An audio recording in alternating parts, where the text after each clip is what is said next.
আসসালামু আলাইকুম, কি অবস্থা সবার, কেমন আছেন? আজকে শরীরের বিভিন্ন অংশ নিয়ে দ্বিতীয় পর্ব শুরু করতেছি। প্রথমে শুরু করতেছি মাথা দিয়ে। মাথা মাথা আরবি হচ্ছে রাস।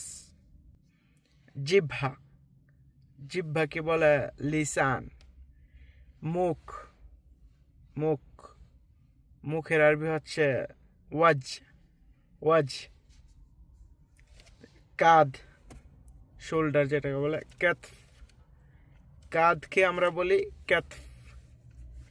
তারপরে যে বুক, বুককে আরবিতে বলে সদর, সদর। তারপরে ঘাড়, যে ঘাড়কে আমরা বলি আরবিতে রাগাবা, ঘাড়কে আরবিতে বলি রাগাবা। গলা, গলাকে আরবিতে বলে হালগম। কনুই, যে কনুই, কনুইকে আরবিতে বলে মেরফাক। হাতকে বলে আরবিতে ইয়াদ। আঙ্গুলকে আরবিতে বলে ইসবা, ইসবা। হাতের নখকে আরবিতে বলে ইদফার। পেট, পেটের আরবি হচ্ছে বাতন।